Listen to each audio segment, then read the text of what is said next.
June 2023, Higher Tier Paper 3 Calculator.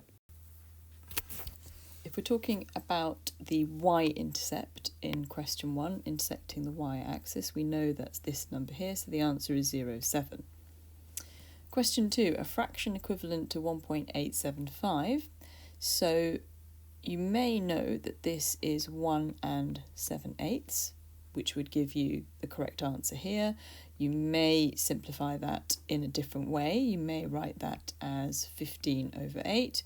You can also give quite an extreme answer of 1,875 over 1,000. All of these are correct possible answers because the question just says write down a fraction that's equivalent to this decimal.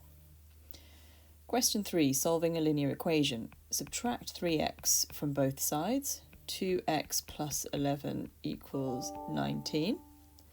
Subtract 11 from both sides, so 2x is equal to 8. Divide both sides by 2, so x is equal to 4, and there is your answer. Question 4, map scales. So the scale that we are looking at is 1 to 5,000. So if we're looking at 4.5 centimetres on the map, then the multiplication is clearly multiplied by 4.5 here. So we then need to do the same to the other part of this. So we need to work out 5,000 multiplied by 4.5.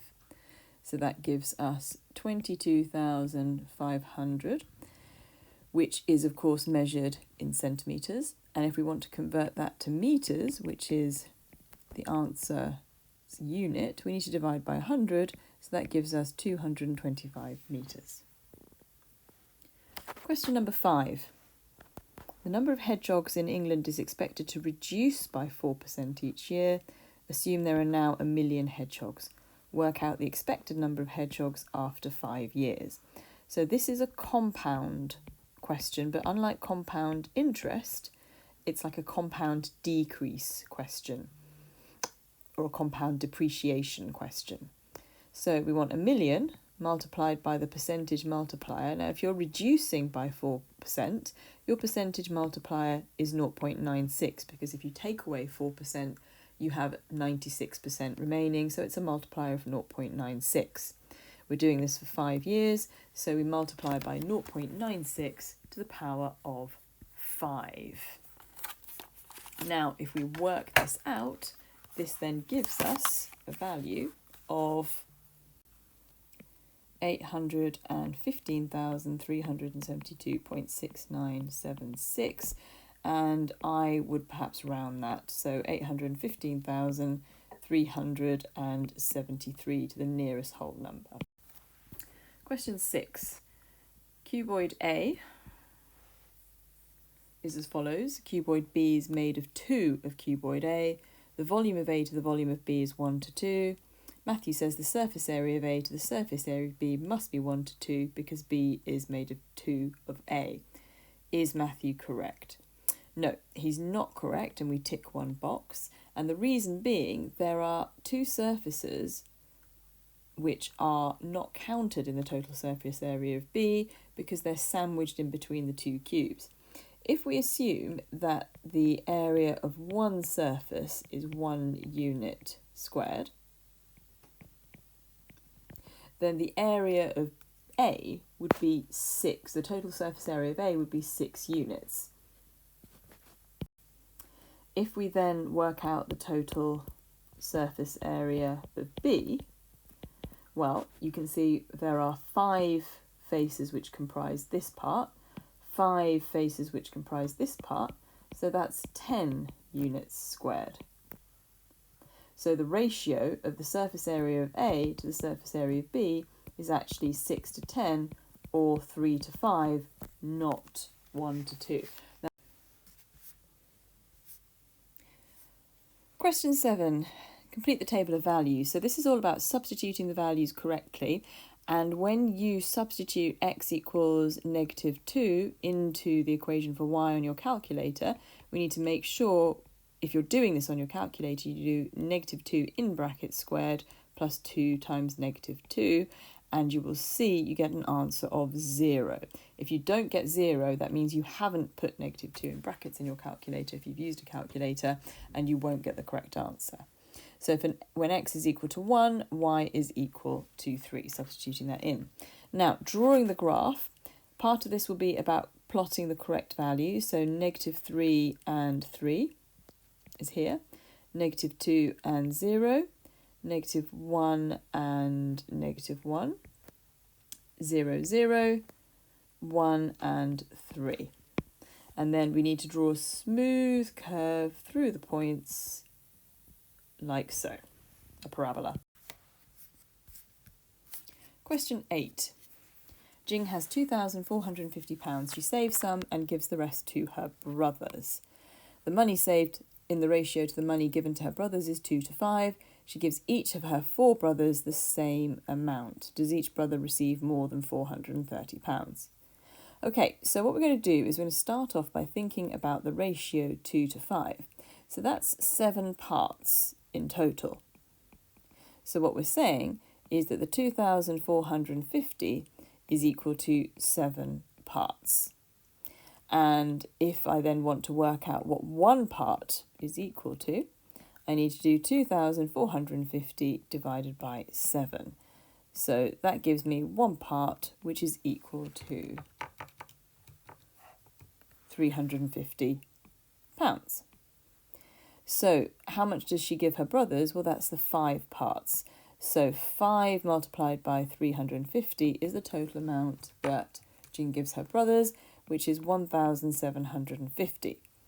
Now, this is split between her 4 brothers equally. So we need to do 1,750 divided by 4 to work out how much each brother gets. And that is £437.50, okay? Remembering it's money, so we write it as £437.50.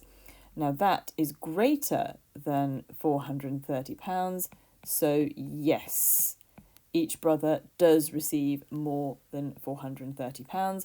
Because we're being asked this question, it's a yes or no, we have to actually write yes or no for the answers to these questions, backed up by clear working, which we've done here. So question 9, we have a pie chart showing information about people at a fair during 3 days. There were 132 more people on Friday than Thursday. Now we can see that the angle for Friday, 80 degrees, is bigger than the angle for Thursday, and the difference is 55 degrees. Now, the 55 degrees represents the 132 extra people who were there on Friday compared to Thursday. So I can then work out how many people are represented by 1 degree by doing 132 divided by 55, which comes to 2.4 people. Now, how many people attended on Saturday? Well, we need to know the size of this angle here. So that angle is 360 minus 80 minus 25. And that comes to an angle of 255 degrees. So for 255 degrees, we multiply by 2.4 people per degree. And that is 612 people who attended on Saturday. Question 10, use trigonometry to work out the value of x. So I'm going to start by labelling the hypotenuse, the opposite and the adjacent. Now remember, the hypotenuse is the longest side in a right angle triangle, and it's always opposite the right angle. The opposite is directly opposite your angle that you're working with, and the adjacent is the last third unlabelled side. Once you've labelled the hypotenuse and the opposite, it's also adjacent to or next to the angle. So in this particular question, we're trying to work out the opposite and we've been given the adjacent. So the hypotenuse is actually irrelevant to us in this particular question, as we haven't been given the value of it and we're not being asked to work it out. So in this question, if we're working with the opposite and the adjacent, it's a tan question. Tan of 58 degrees is equal to the opposite divided by the adjacent. So tan 58 equals x over 46, and rearranging this, x is equal to 46 multiplied by tan 58. Now, if we input that into our calculators, we get 73.615 ... So that is 73.6 centimetres to 1 decimal place. Question 11. Millie is estimating the value of this calculation. She rounds each decimal number to one significant figure. Work out Millie's estimate. So we have to show our working here as well. Millie's estimate is 1 over. Now, if we take 8.34 and we round it to one significant figure, well, that becomes 8. So we have the cube root of 8, all of which is squared, multiplied by, well, 10.21, if we round that to one significant figure, just becomes 10. So this is 1 over, the cube root of 8 is 2, so that's 2 squared multiplied by 10, so that is 1/40th, which you can also write as a decimal 0.025. So Millie says, my estimate must be more than the exact value. Without working out the exact value, give a reason how she can know this. So there are different ways of explaining the answer to this, but one way of thinking about it is, as Millie rounded both numbers down, her overall denominator is less,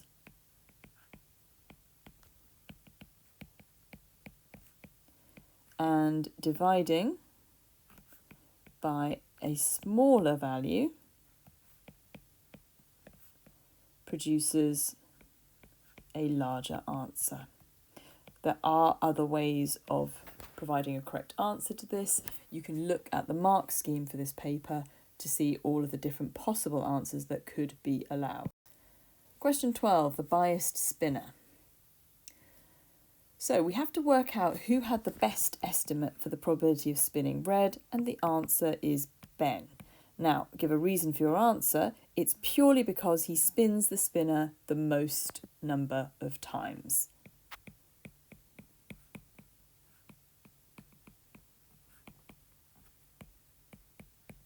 So because he runs the largest number of trials, his results have the best representation of what could theoretically happen. So Dev spins the spinner 80 times. He says, my relative frequency of red is 0.815. Give a reason why his relative frequency must be wrong. Now remember, the relative frequency of an event is the number of times the event happens divided by the total number of trials. So the relative frequency 0.185 of getting a red is the number of reds divided by the total number of spins, 80. So according to Dev's result, the number of reds would be 80 multiplied by 0.185. Now if you work that out, that comes to 14.8. Now we can't have a non-integer number of reds, or we can't have a decimal number of reds. We need to have a whole number of reds, and these are all valid explanations, but we need to make sure we've done this calculation and we've got this value 14.8. Part C, Elena spins the spinner 125 times. The relative frequency of red is 0.32. So the number of reds, again, is 0.32, which is the proportion of times it was a red multiplied by the total number of spins, 125. Now this gives 40 reds. So the number of greens, please make sure you've read the question. The number of greens is 125, the total number of spins, subtract 40, which is equal to 85.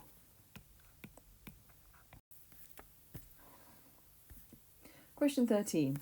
Charlie's driving 293 miles home, and we've got some information about his journey. So he leaves at 9 a.m.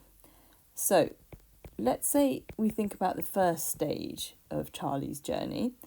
So we know his distance is 176 and his speed is equal to 48 miles per hour.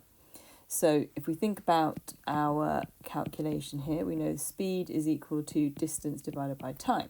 So if we've got the distance and the speed, we can work out the time, which is the distance divided by the speed. So that's 176 over 48. And that comes to a value of 3.6 recurring hours. Now I would like to convert that to hours and minutes. So that's 3 hours. And then this bit here, this 0.6 recurring hours, well, if I do 0.6 recurring and multiply it by 60 minutes, well, that will tell me how many minutes I've got. 0.6 recurring is 2/3, so I've got 2/3 of an hour, or 40 mins. So that's 3 hours, 40 mins. Now, the second stage of the journey, this time he travels the rest of the way at an average speed of 65 miles per hour. So that's the speed, 65 miles per hour. Now the distance travelled, if the total journey is 293 and he's already done 176 miles, we can work out the distance travelled over the rest of the journey by taking 176 from 293 and it's 117. The time taken, again, is the distance 117 divided by the speed of 65, and that comes to 1.8 hours. So again, converting to hours and minutes, that's 1 hour, and then we need to do 0.8 multiplied by 60 to convert the decimal part of the hour into minutes, and that's 48 minutes. So that's 1 hour, 48 minutes. So the total time is then 3 hours, 40 minutes, add 1 hour, 48 minutes. And of course, the 40 and the 48 minutes are going to give us more than 60 minutes. So that will give us another hour, and we have to work this out. So this then comes to 5 hours and 28 minutes, okay? So 3 hours plus 1 hour is 4 hours. 40 minutes plus 48 minutes is 88 minutes, which is 60 minutes plus 28 minutes, or 1 hour and 28 minutes. You've got 5 hours overall, 28 minutes. So if he starts from 9 a.m, he arrives 5 hours and 28 minutes later. If you count on from 9, so you get to 10, 11, 12, 1, 2. So he arrives at 2:28 p.m. So yes, he is home by 2:30 p.m, 2 minutes before 2:30 p.m. Question 14. Now this is quite a complex question. You really need to think about the layout and the structure of this question very carefully. So read through all of the information that's provided in the question on the income tax and the national insurance, and we find that Kiran paid £5,186 income tax. Now, she pays income tax at 20% of the rest of her annual salary once we've taken off £12,570. So the idea is she has her annual salary, she doesn't pay any income tax on the first £12,570, you can subtract that, and on the remainder of her salary, she pays 20% of that as tax. So what we know is that 20% of her salary is equal to 5,186. So what I would like to then do is work out what 100% of her salary is. So I simply think about the proportions here. I multiply by 5. So 5,186 multiplied by 5 gives me £25,930. So her total annual salary is then £25,930 plus the £12,570.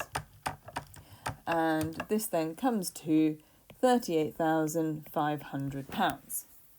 Now, of the first £9,880 of her salary, she doesn't pay any national insurance. So we can take away £9,880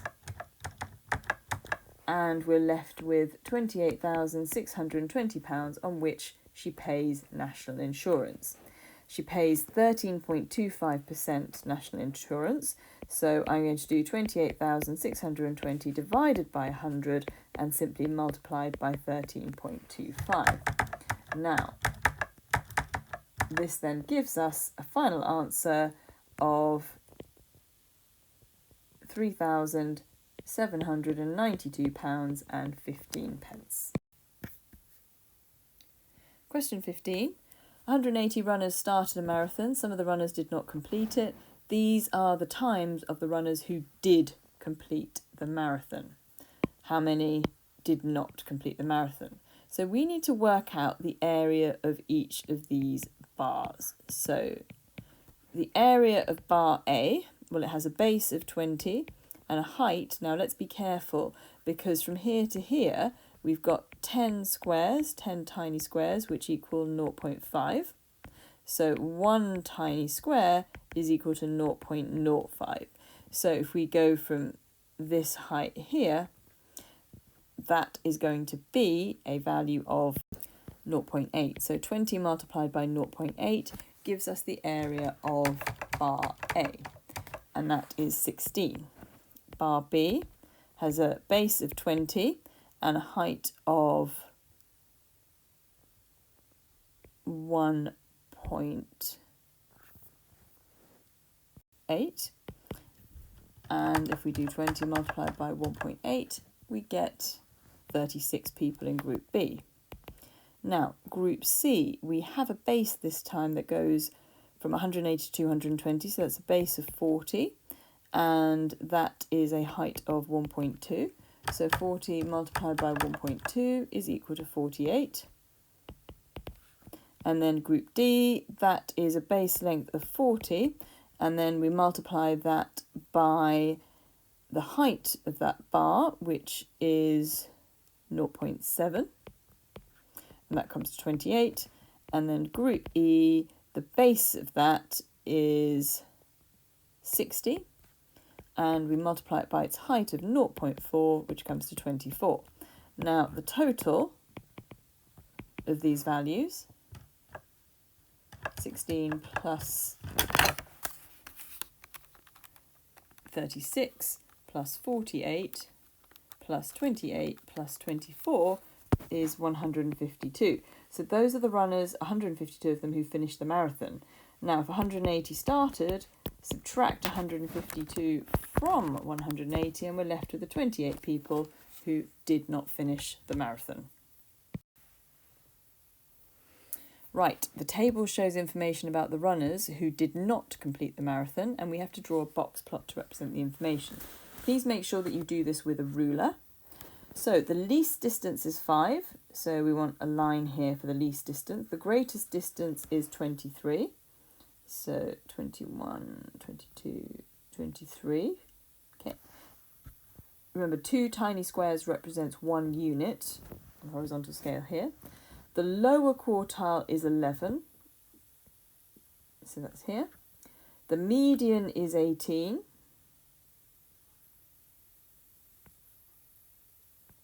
So that's here. And then we need to place the upper quartile.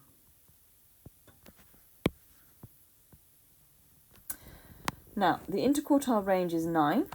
So remember, the interquartile range is the upper quartile minus the lower quartile. So 9 is the upper quartile, take away 11, the lower quartile. So the upper quartile is equal to 20. So that is here.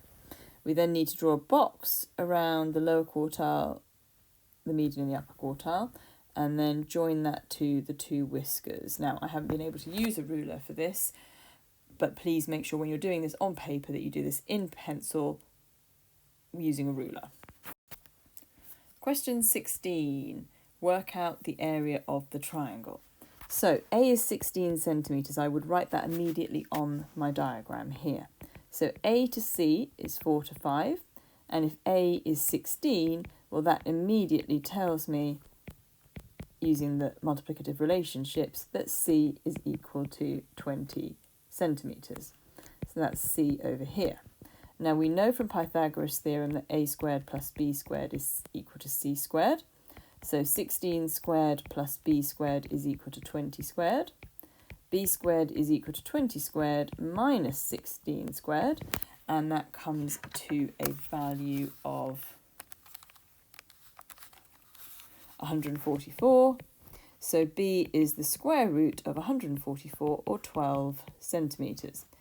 So that's 12 centimetres along the base. So remember, the area of a triangle is a half multiplied by the base of 12 multiplied by the height of 16. And that comes to an area of 96 centimetres squared. Question 17. Solve this linear equation involving fractions. I'm going to multiply by 2 across all three terms.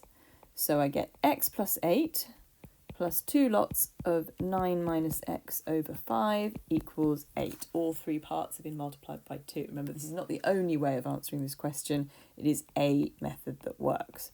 Multiply across all the terms by 5.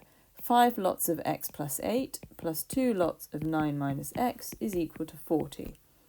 Expanding and simplifying the brackets, 5x plus 40 plus 18 minus 2x is equal to 40. And then collecting my like terms, my x terms, 5x minus 2x gives me 3x. 40 plus 18 gives me 58 equals 40. So 3x is equal to negative 18, x is equal to negative 6.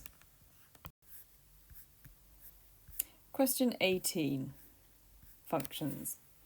Part A, show that the composite function fg of x is equal to 4x squared plus 28x plus 40.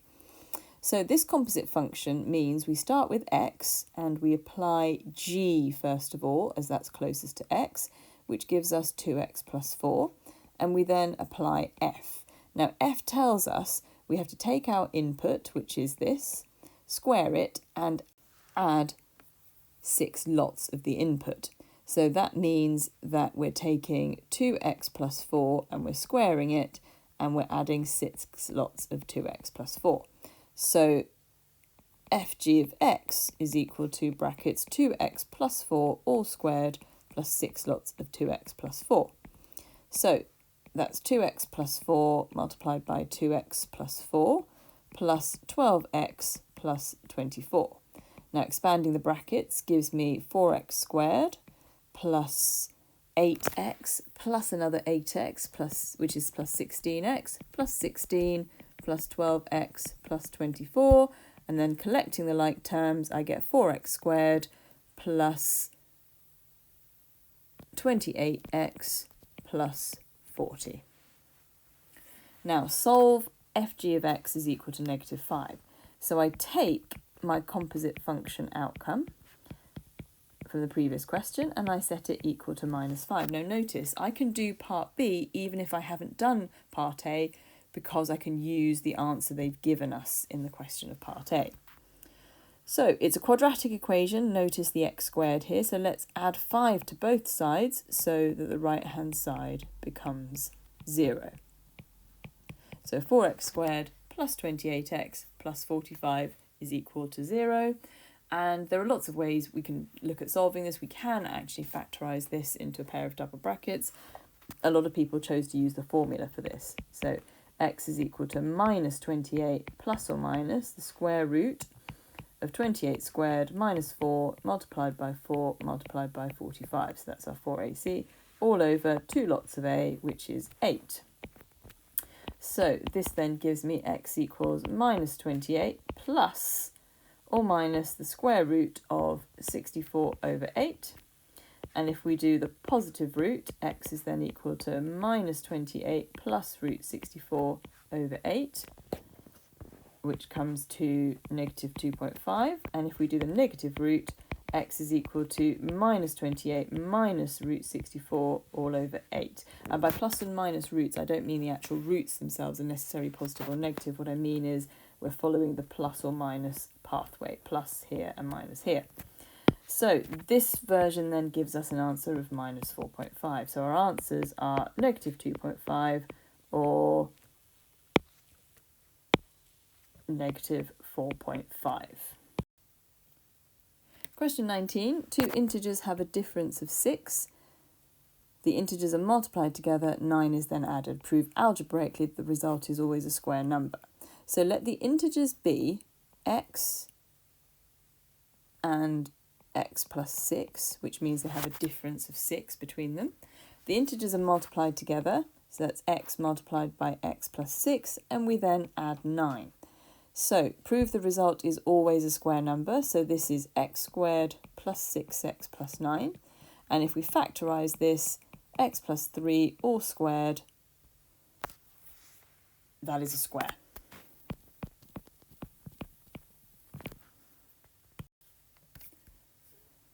Question 20, part A.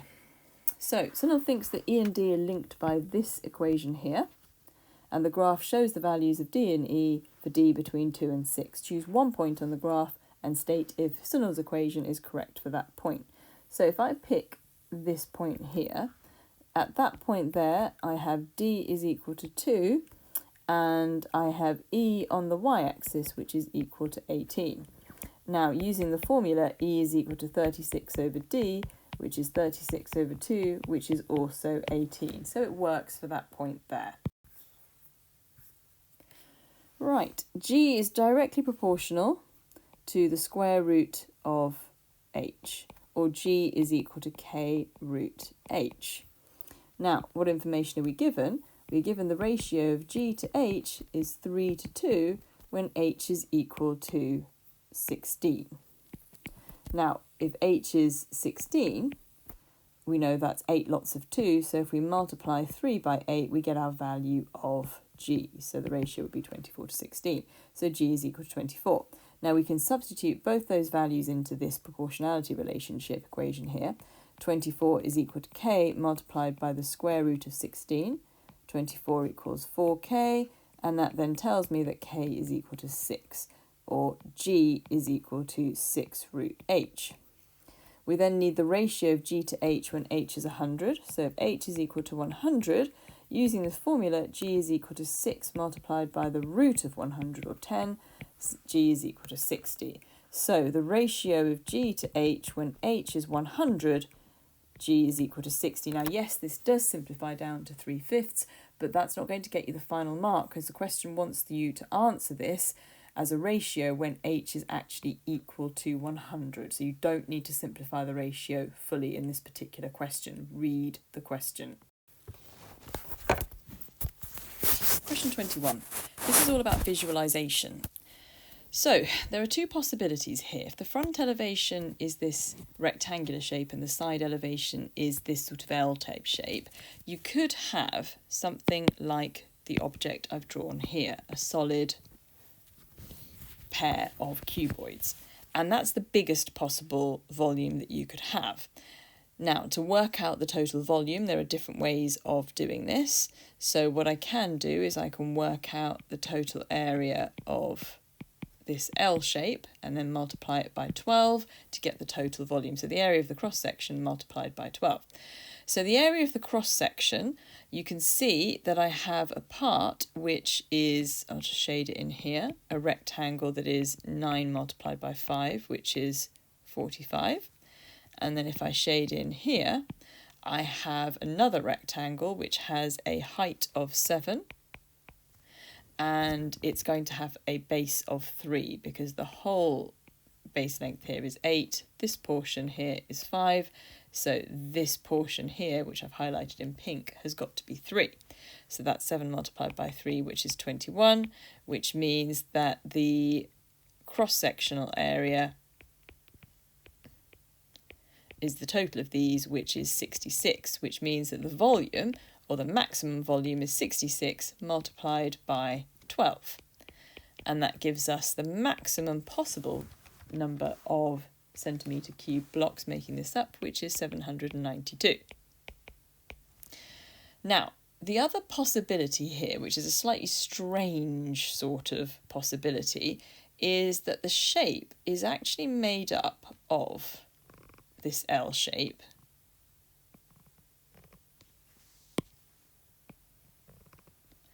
on the side. It isn't two cuboids in quite the same way. So we have this L shape here on the side, which you know is made up of 66 cubes.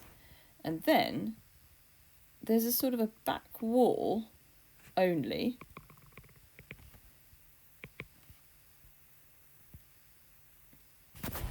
which is the 9 by 12.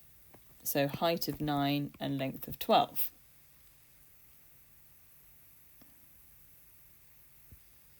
Now, because 1 cube has already been used up in this portion here, that leaves another 11 cubes there, multiplied by the height of 9. So that is 11 multiplied by 9, which is 99 cubes. And the 99 plus the 66 give us the 165, which is the minimum number of cubes that could make up the object. Question 22. Question 22. What is the single transformation that maps shape A to shape B? So B is a smaller version of A. So for 1 mark, we need to say that this is an enlargement. Now, you can see that B is half the size of A, but because a rotation has also taken place, so B faces in the opposite direction to A, this is actually a scale factor of -1/2. That's for the second mark. Remember, there are 3 marks available here. 1 mark for enlargement, 1 mark for saying the scale factor is -1/2. Now, to get the 3rd mark, we need to give the centre of enlargement, which is the coordinate from which the enlargement takes place. Now, to find this, we need to join up matching points from the object and the image. Now, if I join up these 2 points here, I will see, and it's much easier to do this on paper, we get that line there. Now, if I join up another pair of matching points, for example, these 2, I get a line like that. And I can do that with a 3rd pair if I want to. I can do that with these 2 here. Now, all of these will all intersect at the same single point, which is the centre of enlargement, which is 0.74. And you can, of course, check that by joining up these 2 here, and you will see that they also join up with a straight line through the coordinate 7,4, which is the centre of enlargement. Question 23. So this is a trigonometry question, trigonometry in non-right angled triangles, which suggests we're going to have to use the sine and cosine rule. Make sure you've read this information here very clearly. So they both say a boat sails 35 kilometres north from A to B, and from B, the boat sails to C and then back to A. So we need to work out the distance that the boat sails from C through to A. So it's basically asking us to work out this distance here. So this angle here has got to be 180 degrees as it's adjacent to an 80-degree angle. And I can see that I have a nice V shape. Here's 2 sides enclosing an angle in between them. That gives me a V shape. It's the cosine rule. So if I say this angle is A, this is little a, this is B and C, remember that the cosine rule tells us a squared is equal to b squared plus c squared minus 2bc cos angle A. So a squared is equal to 35 squared plus 65 squared minus 2 times 35 times 65 times the cosine of angle A, which is 100. Now we need to input that into our calculators, and that will give us the value of A squared, which is 6,240.099. Now if we square root that value, we get 78.994 ... and to the nearest kilometre, that is 79 kilometres as required.